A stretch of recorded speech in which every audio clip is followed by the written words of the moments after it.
So next up, podcast listeners, MSNBC received a backlash on Tuesday for airing a chyron during Andrea Mitchell reports that said Texas two-step while showing a picture of Texas Governor Greg Abbott, who's a Republican in Texas, and the governor, who is in a wheelchair, in a teaser for the upcoming segment on Texas's controversial new election bill.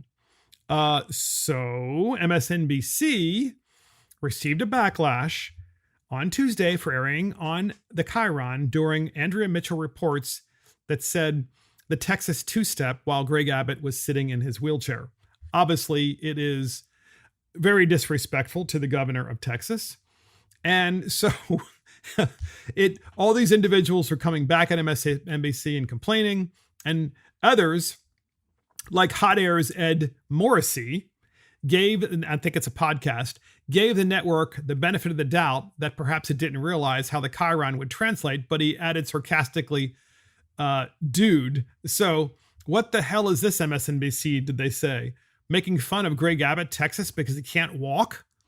And so that was, of course, MSNBC saying, well, the Texas two-step because it's a one-step, two-step because Greg Abbott is trying to, really pull one over on the voters, pull wool over the voters' faces because, he's trying to show them that, he's going to pass his voter integrity bill, but really it's about stopping people from voting. It's about voter restrictions.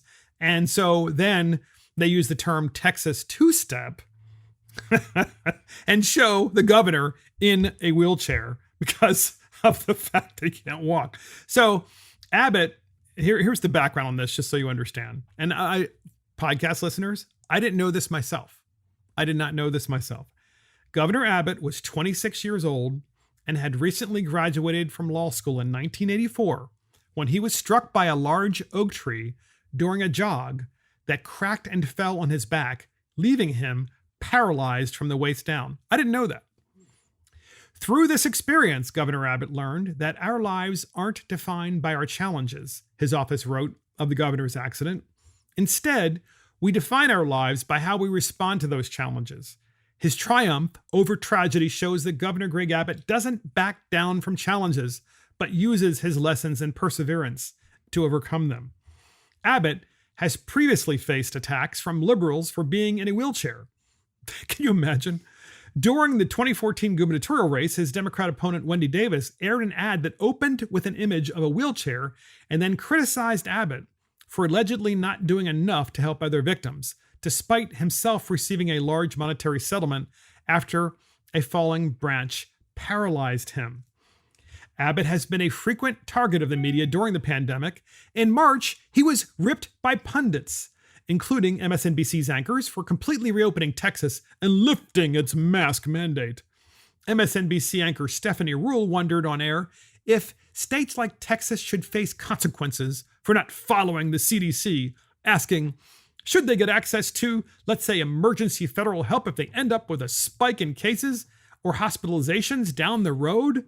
But Abbott was happy to announce last month that Texas has reported 0 COVID-related deaths for the first time since March of 2020. But that didn't stop MSNBC from posting and putting on their chyron on their channel. Greg Abbott is doing the Texas two-step and showing a picture of him in his wheelchair. Can you imagine if a Republican did that?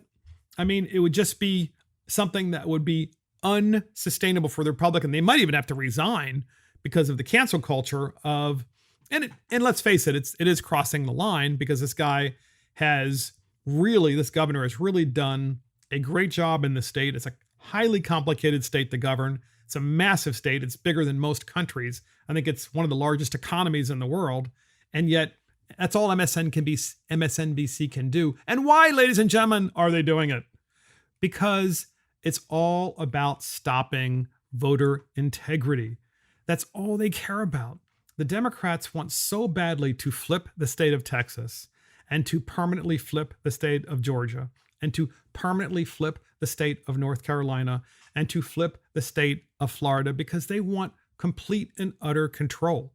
And the only way they can get it is if they try to disparage the Republicans who are trying to push forward these voter integrity bills. And so MSNBC really blew it on this one, right? Because here's a guy who's been he's had a great misfortune by not being able to walk and being in a wheelchair. Nonetheless, MSNBC decides to do this. And I just think their viewers just don't care. I mean, what kind of cold viewers do they have who actually don't really care about people's personal well-being and have no sympathy? But that's MSNBC. It's all about political power. It's all about ratings. It's all about selling advertisement. So here's MSNBC. Listen to how Nicole Wallace introduces a segment with Michael Steele, he's the former RNC chair, talking about voter ID. Now, to be fair, Michael Steele was talking about voter ID in Georgia, and we're talking about Texas, but these are the Republican states that are controlled by Republicans in the state legislature who are trying to implement these voter integrity bills. Yet, of course, Michael Steele thinks it's a bad idea because apparently people of color can't figure out how to get an ID, even though IDs are free. And everybody has one because you can't get welfare without it. And you also can't get many other services without an ID. And you certainly can't get on a plane without an ID. And you certainly can't get into many other private places with an ID. You certainly need an ID when you often pay with a credit card or pay with a check. You typically need an ID when you go to the doctor because they want to make sure it's really you. I mean, we can just go on and on and on, but not when you vote, of course, according to good old Michael Steele, former RNC chair.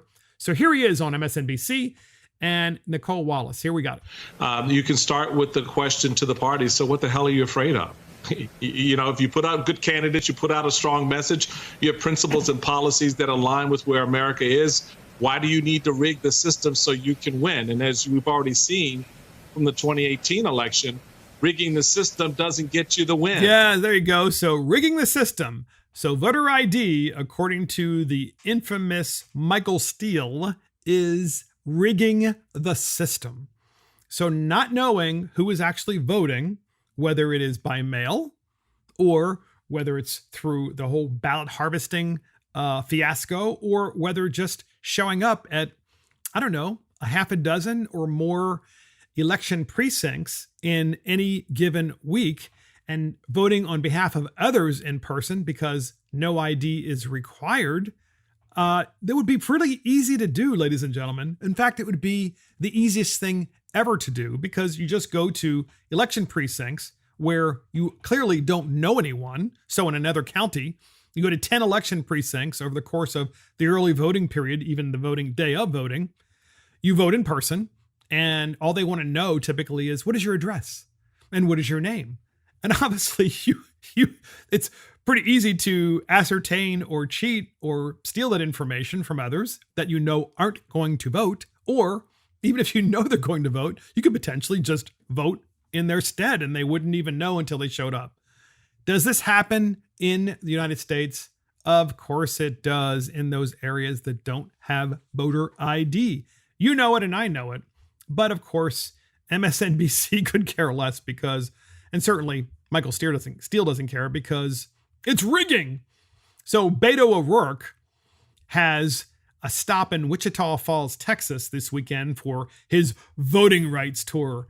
And as you can recall, he's the guy that Beto O'Rourke who ran against Ted Cruz and also wants to ban so-called AR-15s and pretty much any other so-called weapon that you're able to legally have under the Second Amendment. And he's doing his little dog and pony dance across the state because he thinks that this whole Texas integrity bill for voter integrity is wrong. Because obviously Beto doesn't have a job, right? He's wealthy. I think he was wealthy personally, and he married someone who was wealthy. So he's kind of wealthy by two, and he doesn't have a real job. So his job is to basically campaign 24/7, which is what Democrats do everywhere, right? They really don't have actual, the elected Democrats. It's not fair. Some have jobs, okay? Some have real jobs. But increasingly what I'm seeing is so many elected Democrats, their jobs are working for unions. And so the union funds them full time to run for office, So their job really is to campaign. They're paid to campaign. Or they're working for nonprofits that also pay them full time to campaign. Or they're working, as or college. I think I've mentioned that earlier. Some colleges, of course, certainly in the state that I'm from, they only hire Democrat operatives. They love Democrat operatives, in fact, when they hire them as professors or as visiting lecturers that get paid. Why? Because they can also go to the legislature, those same individuals, and advocate for the college. So there's this vicious circle of spending that never seems to end.